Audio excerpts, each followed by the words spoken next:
It's early on a September morning, and Battle is still rubbing sleep from its eyes. Golden light spills down the high street and lays against the stone in front of me. The first thing you see is the Gatehouse, compact, imposing, doing its job centuries later. Most of what stands here is a 14th century rebuild wrapped around an older Norman core, a statement in an ashlar that says, "What lies beyond these walls matters." I sit on the bench, take a breath, and lift the drone. The square falls away. Lines and angles lock into place. Gatehouse, precinct wall, the clean hinge between town and enclosure. In medieval Sussex, that hinge meant control. French raids, local unrest, a monastery with wealth to protect. So this wasn't ornament, it was authority in stone.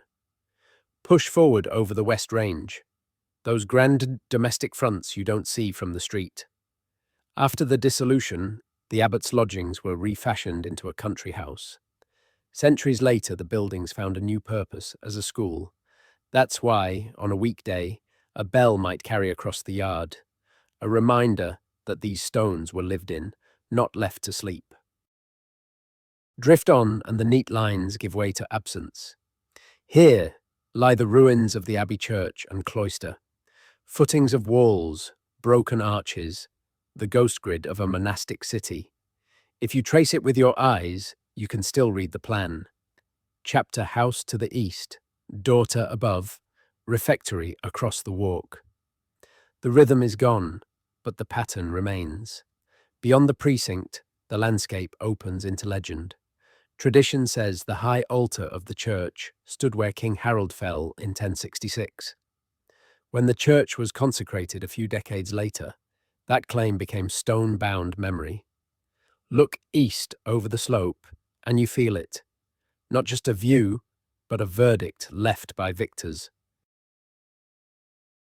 Not everyone agrees. Some push the battle to Caldbec Hill to the north, or to Crowhurst down the road. The debate rises every few years like ground mist. But whether you stand here or there, the contours tell the same story. A ridge, a shield wall, a long day that ended a kingdom and began another. Drop lower over the ruins and listen for ordinary time. Before dawn, brothers crossing the cloister under lantern light. A porter at the gate counting carts and faces. Someone turning the spit in the kitchen. Someone mending a book in the scriptorium. Prayer and work, ora et labora, measured out by bells.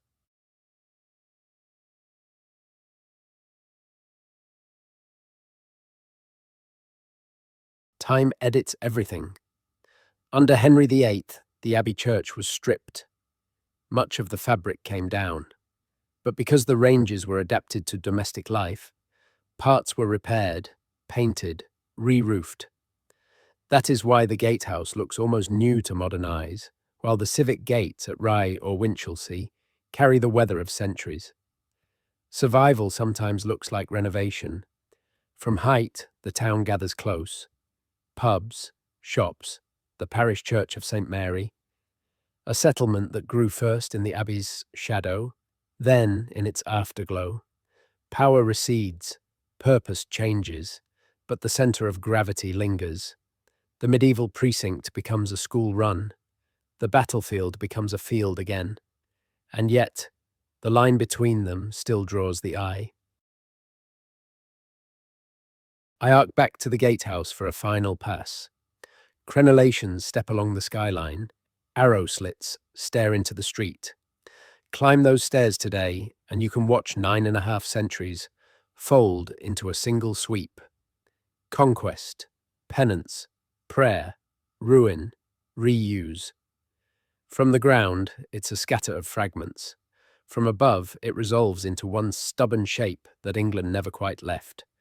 The drone climbs, the square shrinks, the sun clears the roofs, and battle wakes. What remains behind these walls is not just archaeology. It is a memory palace set into the landscape.